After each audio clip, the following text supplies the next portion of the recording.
कहानी की शुरुआत में हमें एक छोटी सी लड़की एम्बर दिखाई देती है जो स्कूल बस में बैठी हुई एक तस्वीर बना रही होती है। उसके बराबर वाली सीट पर उसका एक दोस्त लड़का बैठा होता है जो अक्सर उसे तंग करता रहता है। वो अचानक एम्बर के हाथ से उसकी ड्राइंग छीन लेता है, लेकिन जैसे ही वह तस्वीर को देखता है तो डर जाता है। इस घटना के बाद स्कूल की टीचर एम्बर के वालिद को स्कूल बुलाती है ताकि वह अपनी बेटी की बनाई हुई तस्वीर देख सके। जब एम्बर के वालिद उस ड्राइंग को देखते हैं तो वह भी हैरान रह जाते हैं, क्योंकि उस तस्वीर में एक खौफनाक अफरीद दिखाया गया होता है जो एक इंसान को छुरी से जख्मी कर रहा होता है। बाद में स्कूल की काउंसलर एम्बर को अपने पास बुलाती है ताकि उससे उसकी जज्बाती कैफियत के बारे में बात कर सके। एम्बर उसे बताती है कि उसने ये तस्वीर अपने उसी दोस्त को ध्यान में रखकर बनाई है जिसने बस में उसकी ड्राइंग छीनी थी। वह कहती है कि अगरचे वो उसका दोस्त है, मगर वो हमेशा उसे परेशान करता रहता है। ये सुनकर काउंसलर उसे समझाती है कि इस तरह के मनफी या तारीख ख्याल आना एक आम बात है। बेहतर यही है कि इंसान इन एहसासात को ड्राइंग या किसी और तख्लीकी शक्ल में जाहिर करे, बजाय इसके कि हकीकत में किसी को नुकसान पहुंचाए। काउंसलर उसे जाने की इजाजत दे देती है, लेकिन एम्बर अपनी अजीब सी नोटबुक वही भूल जाती है। दोपहर के वक्त एम्बर का भाई जैक जंगल में घूम रहा होता है। उसके हाथ में मोबाइल फोन भी होता है। अचानक उसका पांव फिसल जाता है और वो गिर जाता है, जिससे उसका मोबाइल करीबी तालाब में जा गिरता है। जैक मुश्किल से उठकर अपना मोबाइल तालाब से निकालता है, मगर उसकी स्क्रीन टूटी हुई होती है।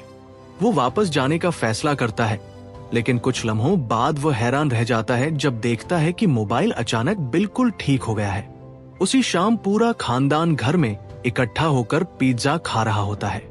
उसी दौरान हमें पता चलता है कि उनकी मां का इंतकाल हो चुका है। जैक अपनी बहन एम्बर को छेड़ता है, जिसकी वजह से एम्बर गुस्से में आकर जैक की प्लेट तोड़ देती है। इस बात पर जैक नाराज हो जाता है और मेज छोड़कर चला जाता है। रात के वक्त एम्बर अपनी नई नोटबुक में एक बहुत अजीब और दिलचस्प ड्राइंग बना रही होती है। अगली सुबह जब वह स्कूल बस में बैठती है तो उसे याद आता है कि उसकी नोटबुक कमरे में रह गई है। वो फौरन अपने वालिद को फोन करके कहती है कि उसकी नोटबुक कमरे में रह गई है, बराए करम उसे ले आए। उसके वालिद कहते हैं कि आज रहने दो, कल ले जाना। एम्बर मान तो जाती है, मगर अपने वालिद से वादा लेती है कि वो उस नोटबुक को नहीं देखेंगे। लेकिन घर के अंदर एम्बर के वालिद तजस्सुस में आकर उसकी नोटबुक देख लेते हैं। उसी दौरान एम्बर की खाला अचानक घर आ जाती है, जिससे वो घबरा जाते हैं। दोनों के दरमियान बात होती है कि शायद अब ये घर बेच देना चाहिए। खाला को मालूम होता है कि एम्बर के वालिद इस फैसले के बारे में पूरी तरह मुतमिन नहीं है, इसीलिए वह कहती हैं कि जब भी घर देखने के लिए खरीदार आए तो वो बाहर ही रहें और अगर सामने आए भी तो खामोश रहें। एम्बर के वालिद गाड़ी में बैठे हुए अब भी उस नोटबुक के बारे में सोच रहे होते हैं, मगर वो खुद को इस ख्याल से हटाने की कोशिश करते हैं। कुछ देर बाद उनके हाथ से गलती से कॉफी गिर जाती है और वो उसे साफ करने के लिए जल्दी से घर के अंदर चले जाते हैं। उनकी बहन उन्हें इस कदर परेशान देखकर हैरान रह जाती है। घर के अंदर एम्बर के वालिद अपनी मरहूम बीवी के सामान में से एक हेयर ड्रायर निकालते हैं। उन्हीं चीजों के दरमियान उन्हें अपनी बीवी की राख और हड्डियां भी नजर आती है, जो एक खास बर्तन में महफूज रखी गई होती है। जब वो नोटबुक को ड्रायर से सुखाने की कोशिश करते हैं तो वो उनके हाथ से गिर जाती है। उसी लम्हे वो उसमें बनी हुई तमाम खौफनाक ड्राइंग्स और स्केचेस देख लेते हैं। कुछ देर बाद एम्बर दोबारा घर आती है, क्योंकि स्कूल में उसने फिर कोई शरारत की होती है। उसने अपने हाथों पर भी अजीबो गरीब खेमा नुमा ड्राइंग्स बना रखी होती है। उसका वालिद सख्ती से उसे हुक्म देता है कि वो अपनी तमाम ड्राइंग की चीजें किसी को दे दे और आइंदा ऐसी तस्वीरें न बनाए। एम्बर समझ जाती है कि उसके वालिद उसकी नोटबुक देख चुके हैं। गुस्से में आकर वो अपने रंग जमीन पर फेंक देती है और अपने कमरे में जाकर खुद को बंद कर लेती है। उधर जैक कचरे में से टूटी हुई प्लेट निकालता है और उसे लेकर जंगल की तरफ चला जाता है। कुछ देर बाद एम्बर के वालिद उसके कमरे में जाते हैं, जहां दीवारों पर अजीबो गरीब कीड़ों की तस्वीरें बनी होती हैं। इन तस्वीरों में वो मखलूकात लोगों की चीजें चुराती हुई दिखाई देती हैं, जैसे मोबाइल फोन, कॉफी के मग और यहाँ तक कि जिस्म के हिस्से भी। कुछ देर बाद एम्बर और उसके वालिद घर के बाहर खड़े होते हैं, क्योंकि अंदर खाला खरीदारों को घर दिखा रही होती है। वालिद एम्बर से कहते हैं कि पहले तुम बहुत खूबसूरत तस्वीरें बनाया करती थी। एम्बर जवाब देती है कि आप फिर भी हमेशा उन्हें फेंक दिया करते थे।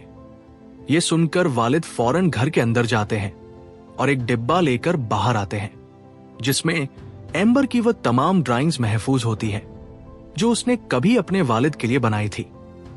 यह देखकर एम्बर को एहसास होता है कि उसके वालिद ने उसकी चीजें संभाल कर रखी थी।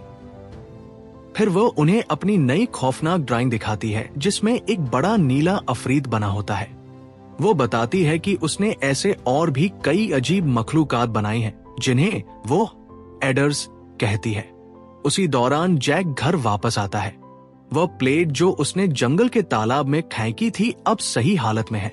ये देखकर उसके जहन में एक अजीब ख्याल आता है कि शायद वो अपनी माँ की राख भी उस तालाब में डाल दे।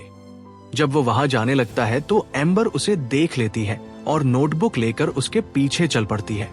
अचानक वो पीछे से आकर जैक को डरा देती है और उससे डिब्बा छीनने की कोशिश करती है। उसी धक्का मुक्की में नोटबुक तालाब में गिर जाती है। जैक एक लकड़ी की मदद से उसे निकालता है, मगर पानी से एक अजीब सी आवाज आती है जिससे दोनों डरकर भाग जाते हैं।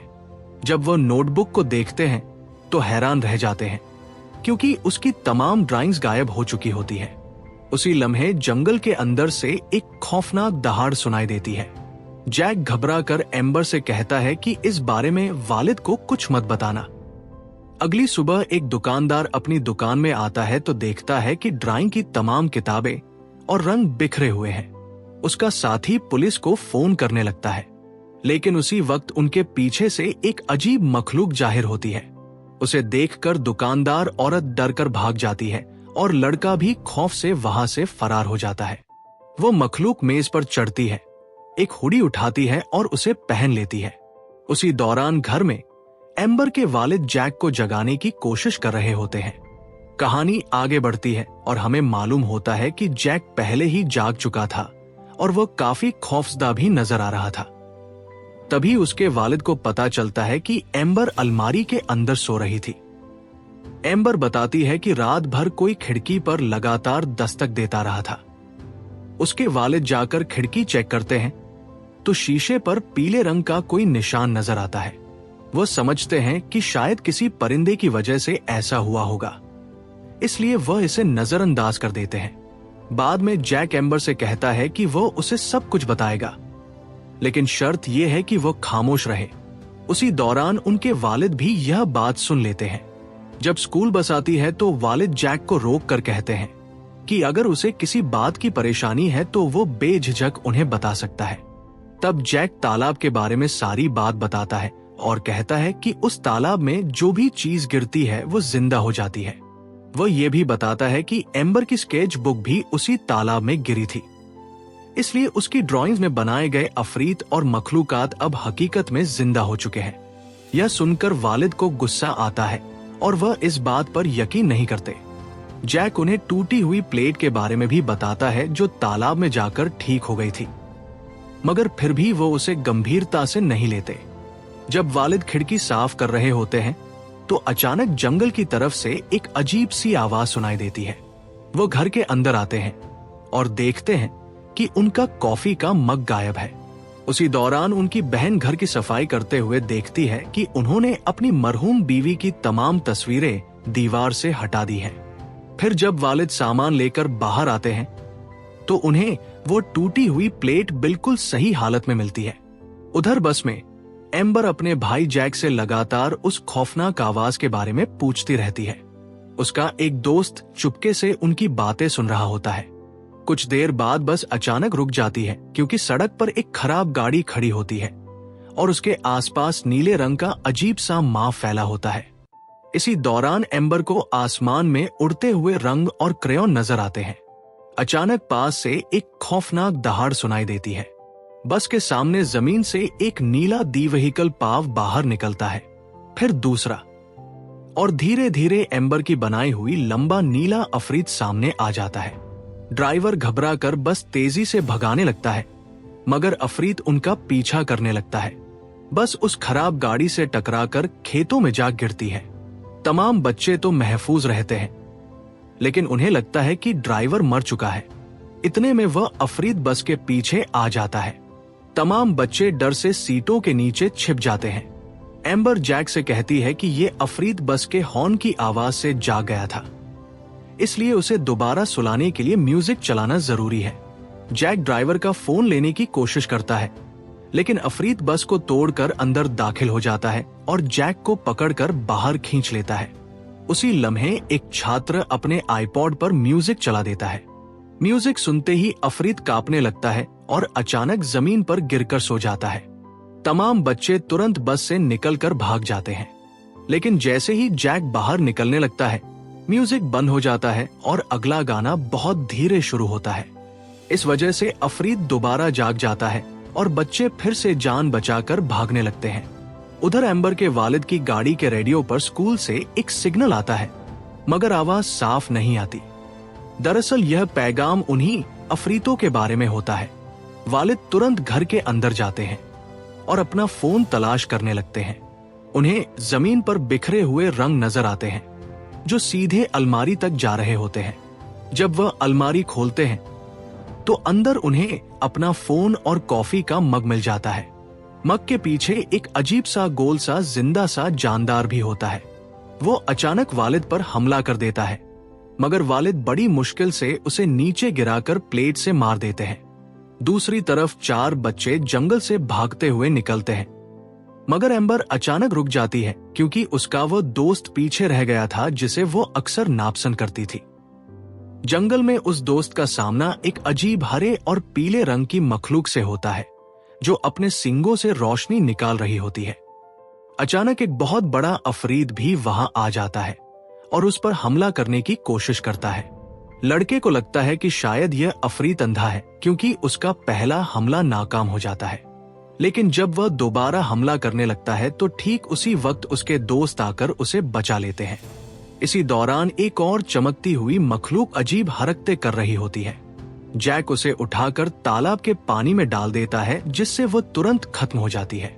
जैसे ही वो मखलूक खत्म होती है, वो बड़ा अफरीद भी वहां से चला जाता है, क्योंकि एम्बर ने दोनों को एक साथ अपनी ड्राइंग में बनाया था। उधर एम्बर के वालिद और खाला हादसे वाली जगह पहुंचते हैं। उन्हें मालूम होता है कि बाकी बच्चे तो महफूज हैं, मगर जैक, एम्बर और उनका दोस्त गायब है। वह समझते हैं कि शायद वह घर चले गए हों, इसलिए वह भी वापस रवाना हो जाते हैं। अब एक भूखा अफरीद तालाब के पास पहुंचता है, जहां एम्बर की तमाम ड्राइंग की चीजें पड़ी होती हैं। वो वहां बैठकर खुद भी ड्राइंग बनाने लगता है। उधर रास्ते में एम्बर के वालिद अपनी बहन को इन अफरीतों के बारे में सब कुछ बताते हैं, मगर उसके लिए इस बात पर यकीन करना बहुत मुश्किल होता है। अचानक एक बिल्ली उनकी गाड़ी के सामने आ जाती है और गाड़ी रुक जाती है। जब वह नीचे उतरकर देखते हैं तो जमीन पर रंग बिखरे होते हैं। वही बिल्ली गाड़ी के ऊपर बैठी होती है। खाला उसे आम बिल्ली समझकर प्यार करने लगती है, मगर अचानक वो बिल्ली अपनी असली शक्ल में आ जाती है। उसके जिस्म से रंग बिरंगे पर निकल आते हैं और वह रंग उन पर फेंककर जंगल की तरफ चली जाती है। उधर बच्चे फैसला करते हैं कि अफरीतों से लड़ने के लिए उन्हें एक हथियार बनाना होगा। वो अपनी ड्राइंग में एक अजीब सा हथियार बनाते हैं और फिर उन मखलूकात का मुकाबला करने के लिए तैयार हो जाते हैं। कहानी आगे बढ़ती है, जहां बच्चों और अफरीतों के बीच जबरदस्त मुकाबला होता है और आखिरकार वो अपनी अक्ल और हिम्मत से तमाम अफरीतों को शिकस्त देने में कामयाब हो जाते हैं। आखिर में एम्बर अपनी अच्छी ड्राइंग्स तालाब में डाल देती है और वो खूबसूरत चीजें बनकर आसमान में उड़ने लगती हैं। शहर के लोग ये मंजर देखकर हैरान रह जाते हैं। जैक अपनी माँ की राख भी तालाब में डालने का सोचता है, मगर उसके वालिद उसे समझाते हैं कि दुख महसूस करना जरूरी है, क्योंकि यही इंसान को मजबूत बनाता है। आखिर में तीनों एक दूसरे को गले लगाते हैं और जिंदगी दोबारा मामूल पर आ जाती है और इसी के साथ फिल्म खत्म हो जाती है।